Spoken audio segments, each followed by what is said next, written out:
How's it going, everybody? Is your favorite apostates. I'm McKay. I'm Jordan. And as you're watching this, we will be in the process of getting our shit moved.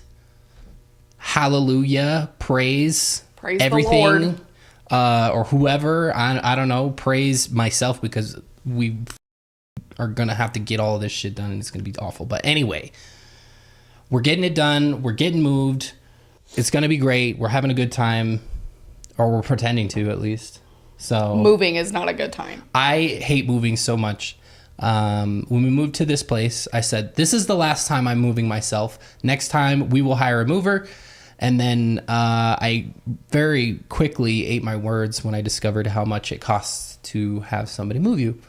So we're moving ourselves. Again. And this will be the last time I'm going to die in this house.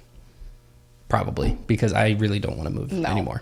At least this is going to be the longest or the farthest we've ever... Take it back. Okay, I take it back. This is going to be the farthest that we've ever together moved. Because usually it's just like around town. But this time I'm going to have to drive a truck on the interstate in a flyover state. So I am not really stoked about that. But we're going for it. We're just sending it. So we put it out there, had people ask questions to do a Q&A. Here we are, we're delivering. We added a lot of extra time to make sure that we got all the questions that we wanted to answer. But before we get to that, let's have a word from today's sponsor, Adam and Eve. Adam and Eve is the leading adult toy company in the USA with more than 50 years that they have built up a reputation as a trusted and reliable adult store that takes pleasure and privacy seriously. Their shipping is always discreet, so you don't have to worry about things going missing when they get delivered to your doorstep. Or snoopy neighbors. Yeah, snoopy neighbors who might get jealous of the deals that you've gotten. If you're looking to fight purity culture, shame culture, all the toxic stuff that goes with that, and you're in the process maybe of even deconstructing, then adamandeve.com has a great deal for you. So you heard that right. adamandeve.com right now. Use code Jordan. That's me. Jordan50. Jordan50, Jordan50. You can see it on the screen. And you get 50% off one item and free shipping. Freaking awesome deal. Anywhere in the US and Canada, as usual, with exclusions apply. Adam and Eve has not only been really awesome to us, but they're really awesome to everybody, and you can help be a part of the difference that they make because 20% of their profits goes to helping fight the spread of HIV around the world. So you get an awesome purchase, and you can feel good about your awesome purchase. So again, thank you to Adam and Eve for sponsoring our video, and we appreciate them. And remember to use the code Jordan50.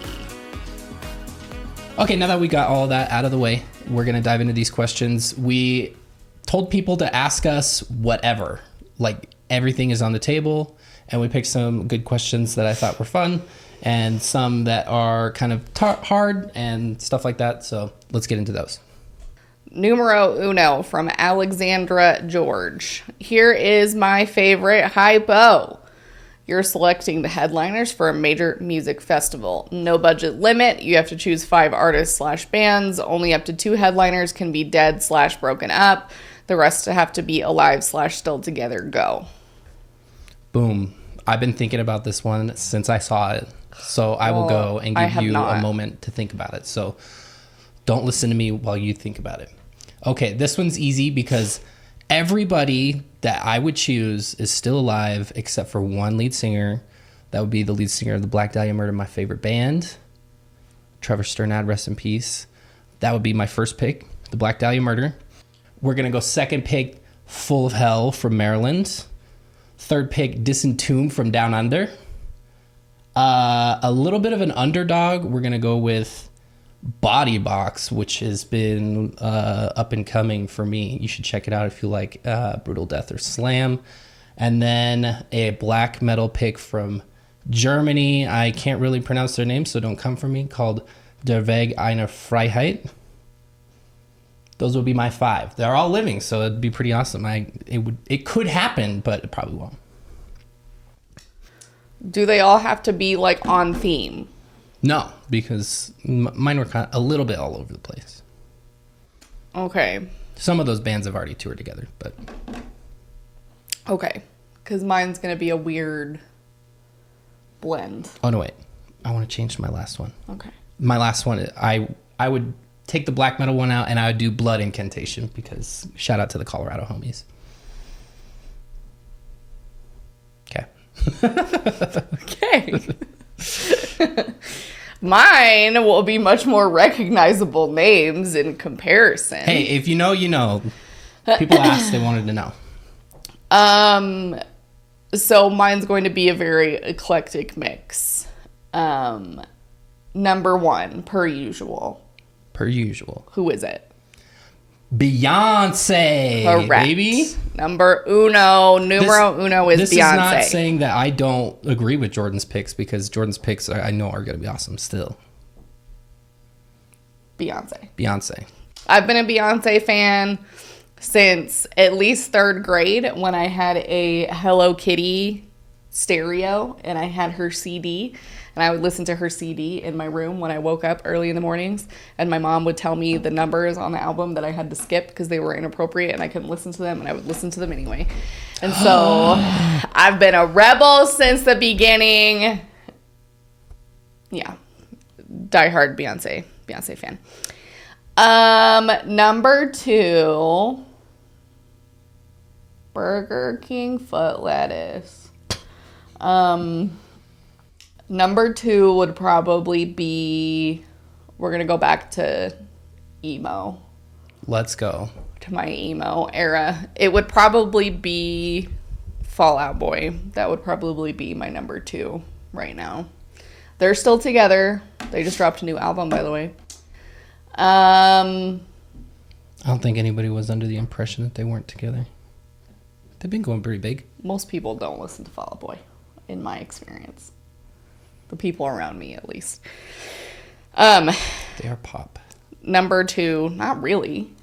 They are listen popular. To this new album? They are popular. Oh, okay. They're radio now. Number 3 would probably be Panic at the Disco, because I'm obsessed with Brendan Urie because he's hot as fuck. I'm going to make you qualify this one. Death of a Bachelor era and past only. Things went to shit. Is my qualifier. He is now done with the band. Defunct. Number 4 would probably be, I don't know, who do I listen to? I listen to such random people, you guys. I don't even know. Hoodie Allen. In 2015, that would have been a definite yes. I'm on a Post Malone kick right now. So shout out. Post Malone probably. And then there's too many from my 90s R&B obsessed era. I don't even know who I would pick from that time that's not problematic. T-Pain. T-Pain has a killer voice, by the way. He does not need it. He just released a cover album. He's not our 90s R&B, but... No, he's not. He could be. He could be. He has the voice for it. Oh, number 5 would probably be Sam Smith. There you go. Let's go, Sam Smith. And just to your point, where it doesn't have to be cohesive, Knocked Loose played the same Coachella that Frank Ocean was playing, just as a reminder. So anyway, thanks for the question. That's always fun. All right. Will you ever get a dog? I think so. Yeah, we'll have to make some modifications because this fence is not going to be tall enough. But yeah, we're going to get settled in and then we'll figure it out from there. I don't want to do a puppy. And I don't want to do senior dogs because I did senior dogs for a long time. We need a teen dog. Yeah. Have you ever taken your kid to a drag brunch or story time? Do those exist in Utah? I'm pretty sure they do. They do. Mostly down south Salt Lake area. You're not really going to find those things up where we are. No, we've never taken our kid. He is still very young, and so his ability to sit and watch anything is pretty limited at this point. But also, I would not. We're not trying to like be pew-pewed in a shooting because it's a little sketchy here. Not gonna lie. Scary out there right now. What was my undergrad degree? My undergrad degree was a bachelor. Oh my god, my brain just blanked out. Of science, a BS, haha, in special education. So I was a elementary K through 6 special ed teacher for a few years before I got my master's degree. What degree does McKay have? None, baby. I am uneducated and That's not true. doing my best. Formal education, I have none. I have been to some years of schooling. I am a little demoralized after transferring my credits from BYU, Idaho to a secular school and seeing how much fucking progress I've lost because of that. Yeah. And also, Jordan was, right when I started back up at school, Jordan was going to start her master's program. And honestly, it's a good thing that I stopped for a while. So eventually I will pick back up when there's money for that. But as of right now, there is none. So we will just put that on hold. I can always go back to school. It's true. So, oh, well, Coke or Pepsi, that one's easy. Coke for me. Coke. I will do Pepsi if it's from Taco Bell. I will not.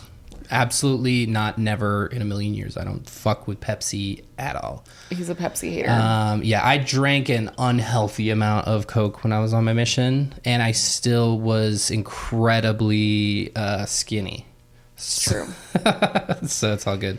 Black coffee or creamer? I like black espresso, and I also like iced lattes. So I can't drink coffee because it tastes burnt to me, and you guys have advised me in 5 million different options for coffee. I have tried Jordan just doesn't so like many, it, so and I can't. I just can't. She has given it a good college try. I have.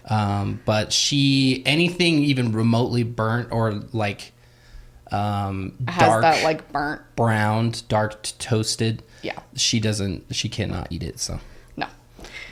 we're okay with that. Do you vote in your local elections? Yes. So thank you. There was a lot in that question, but thank you. I'll head sis. Always vote in your local elections. They're more important than the high up ones sometimes. Can you dive into this question is from Ishu. They have a cute little doggy in their profile picture. Can you dive into the Mormon prepper mentality? A few years ago, we were house hunting, and on a tour, I quickly realized we were in a Mormon home due to the many industrial shelves of food storage in their basement, as well as all the LDS texts in their study. Why are you supposed to have backup food? What scenario was presented that would make it needed? Are you encouraged to do other types of prepping as well, like getting survival gear? What is all this about? This is crazy. We have talked about this on stream before and maybe a little bit on other Q&As, but it's kind of a complex situation. For decades now, the Mormon prophets have admonished the membership to prepare for any sort of natural disaster or a situation where food may become scarce, food and water. So they have recommended that families stockpile enough food that they could last up to a year without going out to the store and buying food, because you really never know what's going on, what's going to happen. And in all honesty, it is not like a bad recommendation. I think everybody should be prepared for a disaster, because at any moment, something could happen regardless of where you are. We always give the disclaimer that Mormons aren't the only one who do things like food storage and things, and it's always good to be prepared, but Mormons do have sort of a unique reasoning behind why it's necessary. Being? Like, depending on, like, obviously if there's emergencies, right? Yeah. Like, Utah had a really big earthquake a few years ago. I was sitting on the ground when it happened. Yeah. And it's there's supposed to be a even bigger earthquake that is going to happen. It's like inevitable. Or Utah's been prepping for the big one for decades. So it's always good to be prepared in that sense. But a lot of it, in my opinion, and this is because I came from a very, what would the word be for my family? Paranoid? Yes. A very paranoid and not into conspiracy theory, but just about... Yeah. This is where it turns from innocuous to where people can get, for lack of a better term, kind of obsessed or erratic with it. Because what it came down to for a lot of people, in my experience, was the natural disasters and things are a part of it, but it also comes down to the second coming. Because it's commonly known and understood that everything's going to go to shit during the second coming. And so in order to be prepared, you have to have all your ducks in a row. You have to have food. Yeah, because things are going to get bad before Jesus comes. And anytime during a conference talk, they talk about, the second coming, then there's an influx of people who order a bunch of food storage.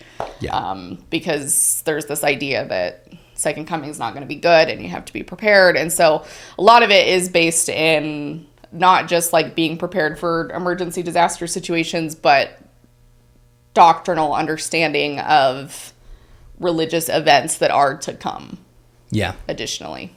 So in recent years, the church has officially kind of put a moratorium on, it's in their policy that they are discouraging people from doing extreme prepping, such as stockpiling guns and ammo and things of that nature, which is insane that they have to say that because, I mean, they're supposed to be a peaceful people. How are people going that fucking off the rails? In a country, if you live in America, you can understand how it gets to that point, but you're not supposed to be doing things like that. It's also really convenient because the church owns all of the production and distribution to get members this stuff. They own all of the farmland, all of the ranching stuff. They have all the distribution. I worked at the distribution warehouse in 2020, and there were literal trailers coming every single day, and they would offload the pallets of shit, put a shipping label to a single destination of a consumer, and then ship it off. Like, people were panic buying because of the pandemic, and the church was raking in. And I don't know if it is affordable compared to other things, or I don't know what the profit margins are or anything. Yeah. It's just really interesting that they have the vertical integration to go from the fucking farm directly to their membership, that they're telling they need a year's worth of food to be able to survive a disaster. Well, and you can buy their stuff online. Yep. You get it straight to your door. What is it? What's the label on it? Is it Deseret Industries? Yeah, you can go to the Church Distribution Services website, and there's a whole section where you can buy bulk wheat, dehydrated vegetables, dry milk, even I think meats and stuff. Yeah. I think they have dry ground beef or anything like that. Much better in comparison to Tim Cell's slop bucket. Oh my God. Shit. This is much more prestigious. Beware, because there are people who are looking to fucking... Like I said, it is important that you are prepared in some capacity for a disaster. But you should also not be like hoarding these sort of resources. You should come together with your community and be willing to share and come together and things like that in the event of a disaster. Anyway, we'll get on from that. Other types of prepping. So the disclaimer that was added in the church handbook about extreme prepping came for a few different reasons. We should do an episode on extreme Mormon preppers, because there's some wild ass Mormon preppers out there. I have extended family members specifically. I don't know if I still have the book. But we've talked about it before. There is a book called Visions of Glory that was written by... Did a whole video about it. Hopefully I'll remember to link it right. Yes. He wrote a whole book. He was a friend of the prophet, and supposedly the prophet told him to publish the book. Now, that's not verifiable, but He supposedly had this vision. Unhinged. It's very unhinged. He had this vision of how everything's going to go down in the future. So the second coming, the millennium, all of those things in Mormon context and how it happens. And so people started reading this book and started taking it like... They were selling it in Deseret Book, which is owned by the church. I think they've pulled it since. They have since pulled it, yeah, for sure. So it started to become like perceived as doctrinal, which is concerning because there's a lot of things in there that are not, like, it is purely speculative. Like 90% of the stuff in there is not backed by actual Mormon doctrine, and it's just one person's vision of an experience. And that's not to discredit his experience, but that does not mean that that's what's going to happen. And so people, myself included, I read that book before I left the church. And so people took that and sort of kind of went to an extreme with it and then kind of branched off into their own little thing. There is some overlap in this also with Chad Daybell and Lori Vallow. There is some overlap with extreme Mormon preppers and them as well, which is interesting, which is why I also think that that was placed in the handbook for that reason also. That's a good point. So that's an interesting intersection between that as well. If you're not familiar with the Chad Daybell and Lori Vallow trial, that is ongoing right now. We have a super old video about it, but I wouldn't watch it because it's super outdated at this point. Yeah, there's been a lot that's happened since then. But yeah, that's kind of the context of, that's a very condensed overview of. Yeah. If you would like us to dive deeper into this and kind of go over more stuff, this is like a pretty good overview, but let us know in the comments. This is research. Otaku. Never Mormon here. What actually happens at the weekly sacrament meeting? Every Exmo goes into the temple stuff, although I like your series the best. Thank you. But no one goes into the weekly meeting besides saying that it's long. I heard that they used to be 3 hours. Like, what? And boring. Yeah, and I think the reason that we don't really talk about, that most of us, ex-Mormons especially, don't really talk about it is because there's nothing really substantive about it. Not really. But I guess we could do a video on it. The only thing that I can think that's kind of... There's only one aspect of it that I think is annoying and bizarre. But by and large, everything else is the same. So why don't you give an overview? Yeah. I will just kind of give you like a rundown of what it's like. So there's the sacrament meeting, and then there are Sunday school hours. It used to be hours, plural, because the block on Sunday used to be 3 hours long. When we were growing up, it was 3 hours long, all the way up until 2018 when Thomas Monson died and Russell Nelson was made the new prophet.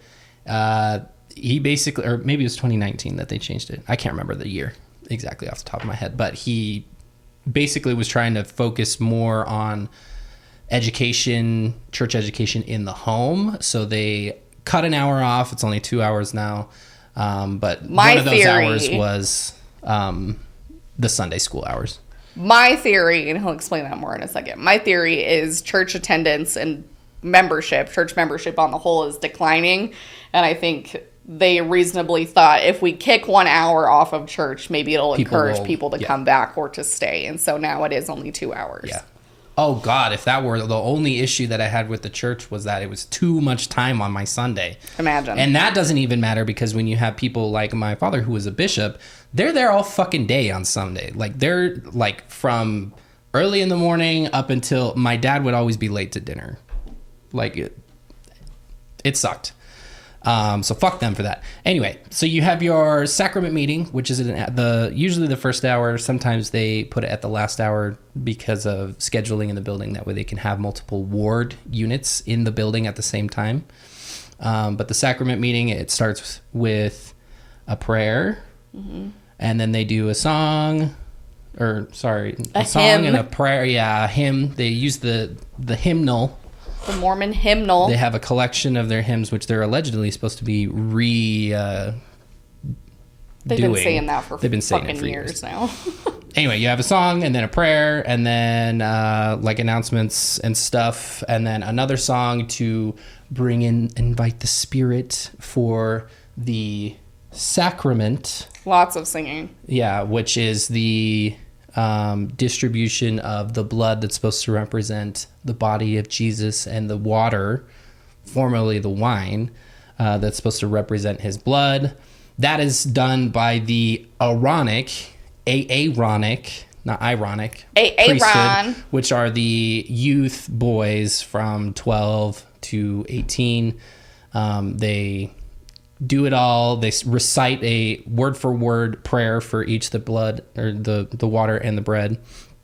And then they give it out to everybody. And that's the part that's bizarre to me. And I know this isn't unique to Mormonism, but here's the rub with the sacrament. Like as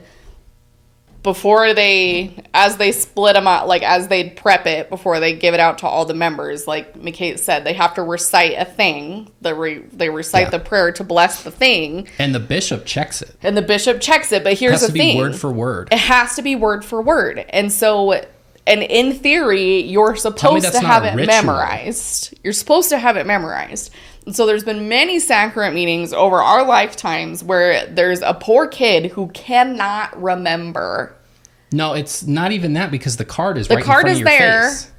But they still fuck it up because it's a lot of pressure, because they're the only one talking and everyone's listening. And it's a prayer, so everybody's quiet. And so they have to say it word for word. And if they get it wrong, the bishop will shake his head and they have to do it again. And there was at least one time I remember that it had to be repeated up to like 5 times. At least. At 7, I've seen. At least. And so you have to say, and it's just painful because you're sitting there and this poor teenage boy is like absolutely fucking suffering. Yeah. Trying to repeat this thing. After like the second time, you can hear the quaking in their voice where they're getting nervous that they can't do it. They don't want. So bad. And sometimes, if it's bad enough, if they keep messing up at the same spot, the bishop will stand up and point out where he's like messing up and shit. Oh, it's so embarrassing. It's such pressure. I just feel so bad for them, and so that's always the part that bothered me, is that they have to do that. But yeah. Yeah, and then after that, they do. People give talks, and usually it's selected by the bishop or whoever is presiding in the meeting, whoever might be higher than the bishop. And they are assigned a topic, and they are kind of given free reign to say whatever they want, for the most part, as long as it's on brand with what the Mormon teachings are. After that, they always give a little... the bishop will stand up at the end and just kind of close things out as like... correct if somebody everything. Says something wrong, this is the opportunity that he can correct them. Yep. And then after that, they do a final hymn, song, and then a final prayer, and then everybody goes out to their Sunday school classes. And nowadays they have changed things a little bit. Everybody's split up by age. Yeah. And so there's people have asked us about the Relief Society before. The Relief Society is the women's organization. So all the women go to Relief Society. Women is 18 and above. And then there's the youth programs, which is, young men, young teenagers, women, preteens. And then there's primary, which is all the little kids. And then there's nursery for the babies. Yeah. And then the priesthood quorums for the men. We got to separate it, obviously, but anyway, it is really boring. It's like some sort of flex. They're like, oh man, church is incredibly boring, but I know that I'm gonna be blessed for it. Like, damn, all right. You admit that you hate going to church. It's just so you don't feel the guilt. Like, I would feel better after going because I know I actually went and I didn't feel guilty about not going. Yeah, honestly. So thank you for the question. Sorry that does go on for quite a while. Anyway, Chloe asks, can we have another Cooking with McKay video? Good news. We put out another Cooking with McKay video today, but last week, if you're watching this, and you can check it out if you become a patron or a member, and at any tier, you can go and check it out. It was horrifying. But I also included a second recipe to rectify the absolute disaster horror that was making this recipe. So it was so bad. Down below, this is our plug for the membership. Down below, you can check out the membership, or in the description if you want to use Patreon. It's the same shit. Also, there was exclusive footage of the kitties. So. Just saying. Check that out. Maggie O'Brien asks, genuinely, please tell me what cannot go in the dishwasher. I'm glad you asked, because it has become apparent to me that not everybody knows. Cast iron pan? Don't put your cast iron in the dishwasher, but please do wash it with some mild soap. A lot of people do not know that. It will not destroy your seasoning because likely your soap doesn't have borax in it. So make it clean. Don't ruin your seasoning. Anyway, bamboo, your wooden spoons and shit like that, or sometimes your cutting boards, don't put that shit in the dishwasher because it will break down the fibers in the wood over time and then they'll just disintegrate. So don't do that. Wash them again with a mild soap and brush.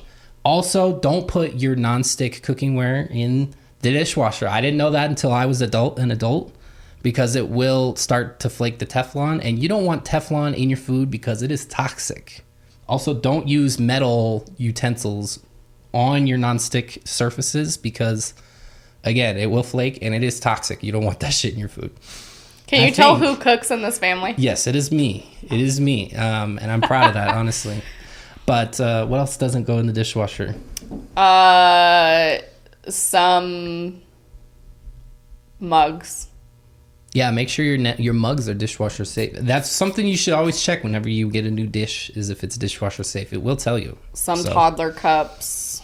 Yeah. Which always we don't get toddler cups that don't go in the dishwasher anymore. Insulated tumblers and water bottles, you should check if they're dishwasher safe. Yeah.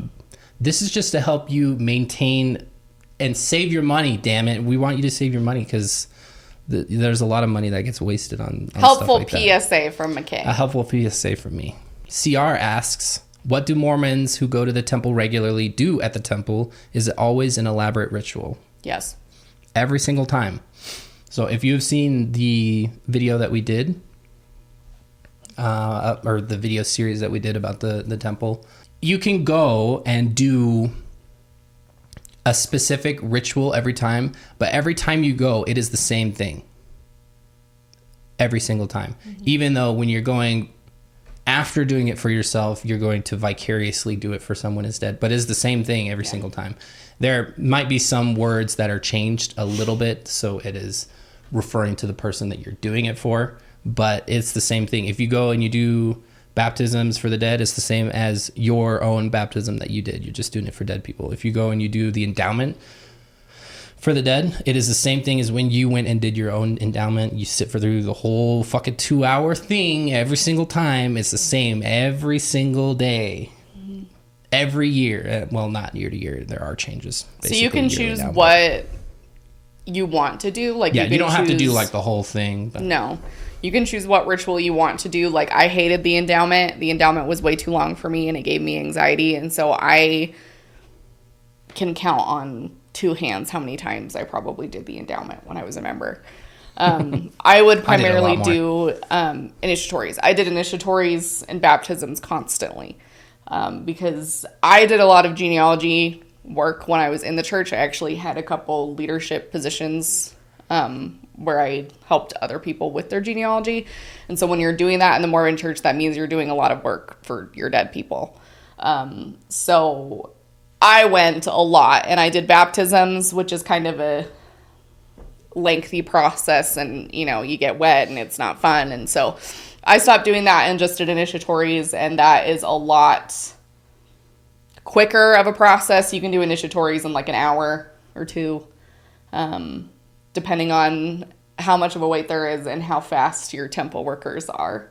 I always ended up with the old ladies who took their time, but yeah.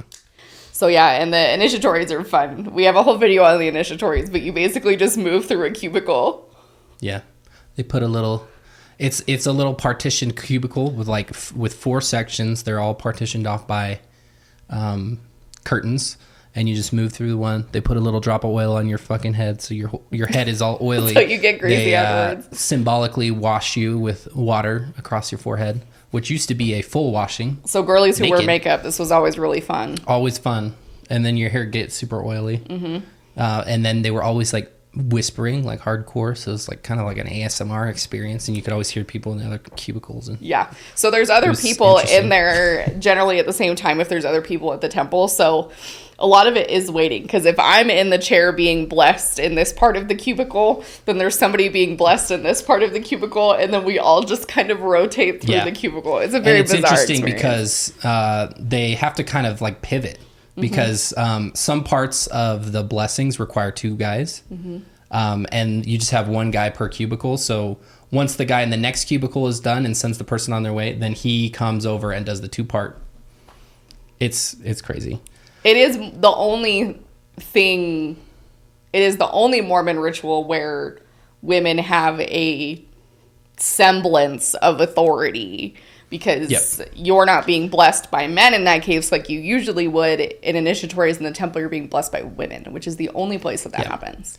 Because it has to be segregated, because it is something that is done, and previously you would be fully... When this first started, you would be fully fucking naked. So it was something that was done segregated by gender for that reason. So women first you were fully fucking naked. Then they gave you a poncho. Yep. They would cover your nakedness and you would put on your garments. Then when I went through and did it, you had the poncho, I had the poncho and I already had my garments on underneath. So I was just in my underwear with a fucking poncho on. And then when Jordan did it, they got rid of all of that. You had your... So I had my temple dress on over the garments, and then when you go through the initiatory, you get to the end of the cubicle, and they tell you your garments are now activated, which is the joke that I always make.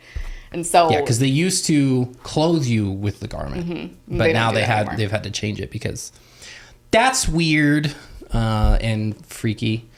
But yeah, fuck going and doing the baptisms all the time, because you would do like 10... 15, 20 in a row, and it's fast. It's like the closest thing you're getting to waterboarding outside of a CIA black site, honestly. Cause you probably have, 10 seconds between dunks? Yeah, because they would lift you up and they go, having been commissioned of Jesus Christ, I baptize you for and in behalf of, and they read the dead person's name, who is dead, in the name of the Father and the Son and the Holy Ghost. Amen. Douche, and then they just on to the next one. Yep. So, anyway, that was a lot. Yeah. We have videos on those, though. Check it out. We have videos on each of the rituals. I'll try to include the playlist right here. Thank you, CR. We'll go on to the next one. Apple Crispies asks, what do y'all think? What things do y'all think go in the fridge is the real question. A few controversial ones. Ketchup, bread, butter, pickles, eggs. I want to know it all. Here in the United States, we generally store eggs in the fridge, which I know in other parts of the world is abnormal, because I don't know the reason why that is, but somebody in the comments will know, so let us know. Pickles go in the pantry until you've opened them, and then they go in the fridge. No. That is where McKay and I differ. Pickles in fridge always, no matter what. Opened, not open. Let me qualify that too. If you're pickle people like us, the Grillos, they go in the fridge at all times. Those need to be refrigerated because they're not in a sealed glass jar. But canned pickles that are sealed, Jordan is wrong. They can go in the pantry. I'm not taking up space for things that don't need to be refrigerated. They should. No, they should. I do not like room temperature pickles. No. Nobody wants them. Once they're ready to go, then you put them in the fridge. But I'm not the first one you pull out is room temperature. That's fine. And I don't want that. They go in the fridge. You can get a mini fridge for your pickles. How about that? Ketchup, fridge. Ketchup, we put in the fridge, although I am fully aware that you do not have to store ketchup in the fridge once it's open. Bread, I also don't store in the fridge. It just takes up too much real estate. And I don't really like cold bread. I don't know. I just don't mess with that. Butter has always just been stored in like a butter bell on the table. When I was growing up, I didn't realize that was kind of a weird thing for Jordan's family. The first time I ever went over to McKay's parents after we were married, maybe when we were engaged. Might have been when we were engaged. We never went when we were engaged. We didn't? Yeah, it was when we first got married. It was when we first got married. They had their butter out in a little... dish. In a little butter dish, a glass butter dish thing. And it stayed out. Yeah, Jordan was blown away. Like all the time. So I have weird OCD things with food because I ate expired things once and it made me super sick, and I have a emetophobia, and so it just kind of fucked me up. And so I have really weird things with food that I feel like has been out for too long or is close to the expiration date or any of that stuff. And so butter just being out all the time, I was like, doesn't that make it go bad? But apparently it doesn't. I also come from a family where a stick of butter doesn't last very long. So there's a quick turnover time with that. But anyway, that's the stuff that goes in the fridge. I had to blur out because in the Cooking with McKay video, you could see what's in our fridge door. I was like, oh, I don't want to give away what we put in the fridge. Anyway, thank you, Apple Krispies. Sarah Abdi. I Sarah? apologize if I didn't say that right. Sarah. What made you want to go into a career in counseling psychology rather than pursuing a career as a psychologist? So I know this looks different based on where you live. It sometimes can even look different based on what state you're in. But in the United States, generally speaking, becoming a psychologist is a little bit of extra schooling than a therapist. Well, and they are completely different schools. Yes. In a lot of there is a lot of overlap. Situations. Psychologists can operate as therapists. Like, psychologists can do what I do, but I can't do everything a psychologist can do. Like, primarily where I'm at, there's not many reasons that you would go, like, in my experience working in my field, the main reason people go to psychologists is for testing. And I know that that's not their main purpose, but here in Utah, that's generally the understanding. And again, I know that's not the only thing they do. There's plenty of psychologists who provide therapy, even here in Utah. But there isn't a whole lot of discussion about why you would go to a psychologist versus a regular therapist. Like, generally, we do similar things in terms of therapy. They are technically more educated and more qualified than I am because they're a psychologist, not a therapist. So I also did a lot of testing. Like, I have a bachelor's degree in special ed, and so I did a lot of testing. Not just like, giving your students like a test. Like, I did a lot of academic testing to assess for things like disabilities. And so I did a lot of that and I enjoyed it, but it's not my favorite thing to do. And so that sort of led me down the path towards wanting to do counseling / therapy versus psychology. There's nothing wrong with going that path. Like, I have a lot of respected psychologist friends, and again, they are more qualified and educated than I am. And so I can understand why somebody might have a preference to go to a psychologist versus a therapist. Like, there's nothing wrong with either. It kind of just depends on what you're looking for and what their specialty is. But yeah, that's kind of my thing, is therapy is more my vibe. Didn't see the need for the extra schooling because I already have 6 years of fucking schooling at this point. So yeah, she's killing it too. Also, I feel like psychologists, especially for their like use case, are more for diagnostic type things. Yeah. Diagnostic testing. At least that's what it's looked like for me, because I've never been like, when you're experiencing issues or whatever, I've never had person say like, oh, why don't you go see a psychologist? It's usually like, oh, a counselor or a therapist or something. Like, we're talking like psychological testing or a full-blown evaluation testing for things like autism, like that kind of thing. Yeah. Especially here in Utah, at least. Yeah. Okay, Cammie asks, this is kind of a long one, so we'll get it out of the way first. Since you guys spent most of your life there and then left the church, how have you filled that spiritual void? Like, do you still believe in some of the things related to faith, or not even believe, but like some of the practices, for example, praying, that many think is similar to meditation or the festivities, saints, etc.? I ask because I'm from South America, and religion is part of the culture. So even if I'm not a religious person, it's still part of the history, environment, and law on some aspects. Living differently than what is or used to be the norm is challenging. So I want to know the struggles related to those parallels, since South America with Catholicism is similar to your experience living in Utah and the Mormon Church? Good question. Okay, to get the first bit out of the way, how have you filled that spiritual void? Me personally, I haven't. I don't feel like now, with the world view that I have and the personal belief framework that I have adopted and grown over time, I don't feel like there is anything missing from my life at this point. And it's kind of an interesting experience because we do live currently in a society where that's the central part to a lot of people's lives.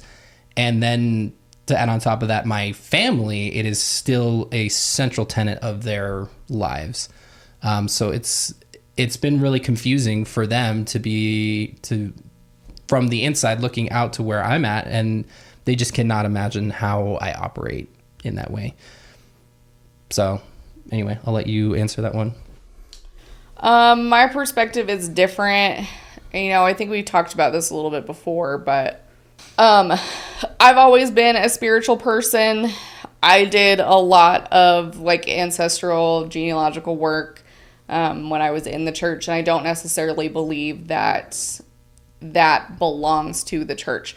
I know a lot of people struggle after leaving with the idea that, what do they do with their spiritual experiences now that they're leaving the church? Does it mean that it was all defunct? Does it mean that they made it up? And, this is just me, but I'm of the belief system that those experiences and things that have happened to you belong to you, and they don't belong to the church. And certainly sometimes there is context. But even with some of my ex-Mormon clients that I worked with, the principle of the thing is still the same. So people are like, why did I have these very spiritual experiences in the temple? And I'm like, okay, well, let's talk about what is unique about the temple.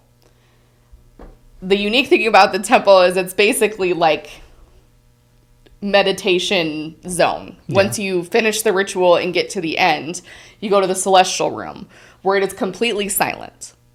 There is nobody's talking. It's like if you are communicating with someone, you are leaning into their ear to whisper, yep. Very low whisper. I'll have McKay throw up some pictures of the celestial room just so you can see what I'm talking about if you haven't seen our other temple videos. But the celestial room is part of the reason why temples are millions of dollars.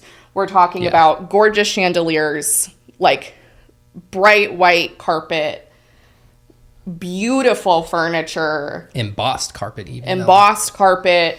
It is beyond, vaulted high ceilings.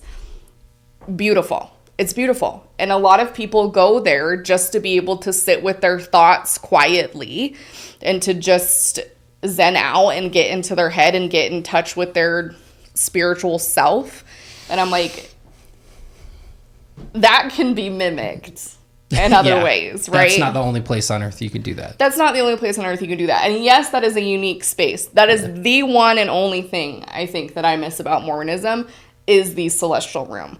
Because truly, if we push all of the doctrine and bullshit and rituals and everything, and we push all of that aside, the celestial room is truly a beautiful place to be.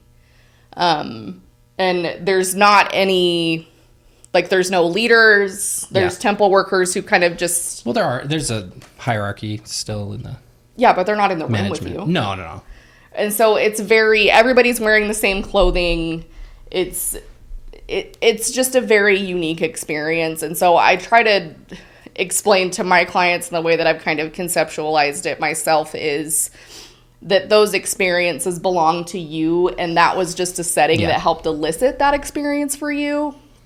And of course, not everybody's going to believe that. And that's okay. And that's not going to resonate for everyone. And that's also okay. But that's kind of how I've interpreted those things. There were experiences that I've had in Mormonism that were valuable to me, that were spiritual in nature, or with my ancestors, or with my friends that I've had that have crossed over. But those are not unique to Mormonism. No. It happened to me while I was Mormon. And that's the difference in context for me. And so I still am a spiritual person. The difference in what I believe now, I think at this point in time, is that I don't think life is over after this. You know, I subscribe to kind of some of the ideals around energy and things of that nature. But I don't think that somebody is necessarily in charge. Like, I don't think that in order for us to exist after this current space that we're in, that there has to be some sort of God or person in charge or somebody who died for our sins or any of that nonsense. Like, I don't believe that. I believe that there is something that exists after this that doesn't have to have any hierarchical system or value or moral or, you know, I don't think that that's a thing. But I don't believe that life stops after this. I don't necessarily know or don't proclaim to know what that looks like. But I have had enough spiritual experiences in my life up to this point that that's kind of where I'm at with that. And I think, just to add on the celestial room thing, the whole building of the temple is put on a pedestal as it is God's house. Like, Jesus physically has presented himself in these buildings, is the mythology surrounding them. So it's built up as this place that is like, it's literal hallowed ground. Mm-hmm. And it's the place where you're supposed to experience these things the most. So when you go into it with that sort of a mentality and that sort of idea built up in your mind, you're kind of predisposed to having experiences like that. Yeah. I guess to finish out what I had to say is, and it's kind of unique because I don't necessarily think the same things as Jordan. I don't think that they are outlandish or anything by any means. And the same thing with everybody out there. Like, I'm not going to make fun of you because you believe in God or you believe in this, that, or the other, or you're a spiritual person or anything, because ultimately we have these belief systems to cope with the harsh realities of the human existence. And I don't think that it's not unreasonable for anybody to believe what they believe. I do draw the line when you weaponize your beliefs or your interpretations of your scriptures against people. In short, I don't think there's anything unacceptable about what most people believe. Anyway, we're going to move on because there's still a bunch of questions that I picked out. We'll keep this one short. Bri Law asks, what do you think is the single most harmful belief held by Mormons? You go first. Current belief, I believe that the most harmful belief that they have right now is that people who aren't straight, like they want everyone to be, are inherently sinful. The previously held and advertised belief that they held that was the most harmful was that people who are of African descent are ineligible to hold the priesthood because they are cursed. I mean, in the same vein, any, you know, like anecdotally speaking from what I see in my practice, like the most harmful beliefs being there is kind of shame to be had for regular and normal human experiences and shame to be had if you don't fit into the straight box. If you don't fit into that, then there is something inherently wrong with you, and which causes ample amounts of shame for just engaging in behaviors that are parts of typical normal human development and existing as a human, living the human experience. Yeah. Let me revise that because I know there's already a Mormon that's typing a comment very angrily because I'm wrong. It's not that they're queer or they're not, they don't fit the gender binary. It's that they act on those feelings. And believing that is wrong, bar none. People are just people. It's not that fucking deep. Calm down. It's not your life. How about that? Okay, move on to the next one. Hal asks, how did Bologna get his name? I have 3 orange boys myself, and he looks just like my boy Rocket, who is named because he has He's an airhead with rocks where his brains should be. I wish we could say we were the creative ones that came up with the name, but we were not. The rescue that we adopted him from had already named him Bologna. And as soon as we adopted him and got to know him, we understood very quickly why it fit. This is just baloney, honestly. He does also have air where his brain should There's be. no thoughts. No thoughts between those ears, honestly. He's so funny. It is kind of, because we were drawn to him basically because of his name. We were like, oh my God, that's so cute. And then when we decided to get Tom too, after the fact, I was like, damn it, we should have renamed Tom or renamed Bologna, because it would have been better if we had Tom and Jerry or Bologna and Salami. Someone needed to have their name changed, but Tom is cute. Tom is much more of a distinguished gentleman. Yeah, he doesn't deserve a goofy name like that. No, he is much more. He's not like smart, but he's smarter than Bologna. Yes, he's aloof and he is complex. Yes, and yeah. So there you go. Jules asks, Jules 2.0. Shout out to Jules, one of our members. That's the cool little badge that you get. Asks, what has McKay been cooking recently? Meth. Just kidding. I've been going hard on bread. It's true. I am experimenting and learning about bread, and I'm having a fun time. Also, steak.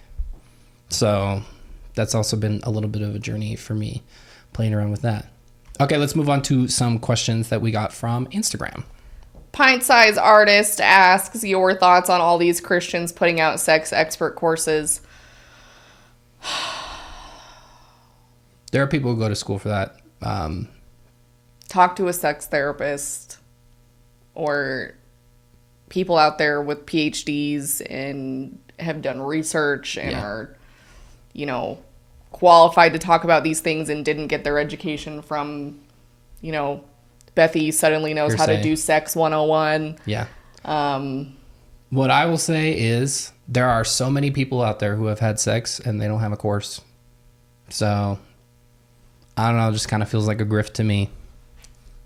It is a grift. I mean, when you look at the videos that these Christian YouTubers put out, like Paul and Morgan and Girl Defined, like, what pulls the most views is when they talk about things like sex, right? Things that people want to know about because maybe they weren't very educated on it. And I'm not going to say that there's not a need for especially religious folks who have been subjected to very deep and intense purity culture to access this kind of stuff. But I don't think people like Bethany, who would actively perpetuate purity culture, but she's delusional and thinks that she doesn't. I don't know why she is the person that you should be listening to. She is not the authority on this. She is not the expert on this. There are experts in this field for a reason. There are plenty of materials, even things that I can just come up with on the top of my head. Emily Nagoski with Come As You Are. Another book comes to mind, She Comes First. Shout out. There's a couple series on Netflix. I can't think of. It's something pleasure. There's material out there now, and I understand that there's some barriers to this because, they're afraid that if it's secular, so they're going to come across things that they're not supposed to. But by and large, these books are not undermining Christian values, generally, in my opinion, but that's their hesitation to access them. But I hate this.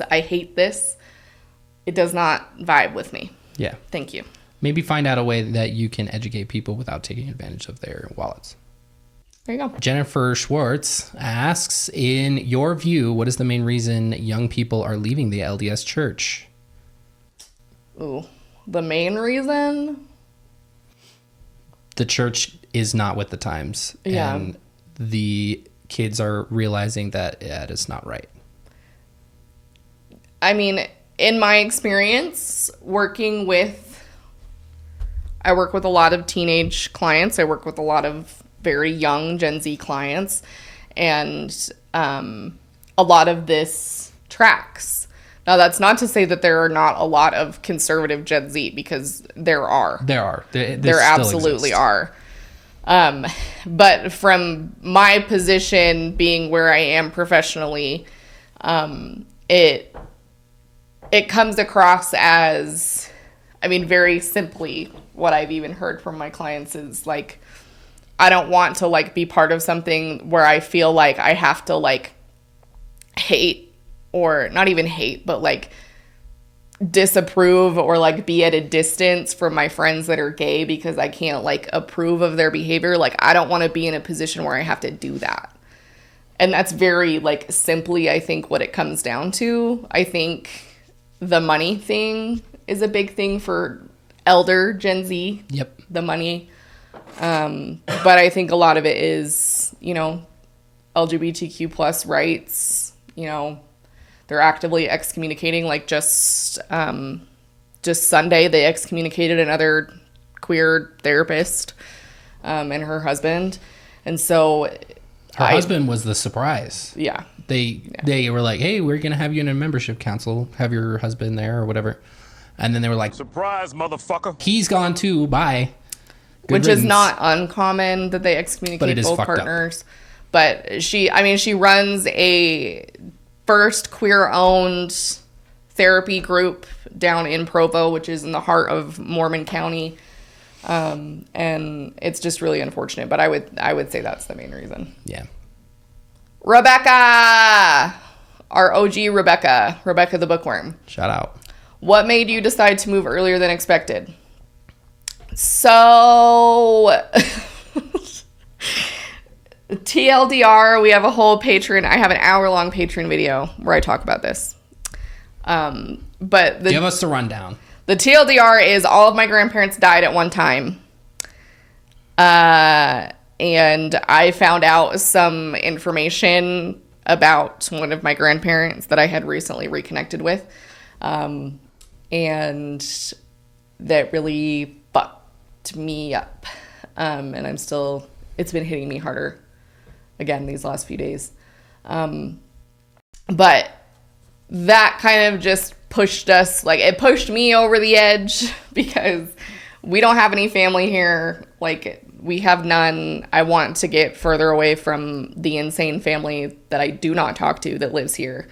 I want our son to grow up with grandparents who love him, and McKay's parents absolutely adore him, and we've come a long way in our relationship with them since the very beginning. Mm-hmm. And we are much closer now than I think we've ever been, and we're in a place where we're like we can coexist and there isn't talk of beliefs or right or wrong, and they can talk about how they, you know, just got home from the temple and it's not going to be a big deal. And so don't care. I know that's part of their lives. It's not. And it's not a big deal. And so that's kind of what it came down to. And all our friends are there, like our entire friend group. We have people in our friend group that are even moving back to Colorado like we are. So our like whole solid friend group is there as well. Yeah. So it was just stacking up. It was the benefits of Jordan staying here in Utah. And we were of the understanding that she would have to find a new job out in Colorado. And we still decided to leave because the benefits of staying here and having to deal with all that bullshit was just not worth it to us. So, but we worked it out, and I can maintain my job, and we found a house, and things fell into place. Things fell into place the way that they were supposed to. We're excited, and we're glad that we aren't putting up with living here for longer than we have to. Because amen. It has been rough. Sherbert Who asks favorite Bluey episode.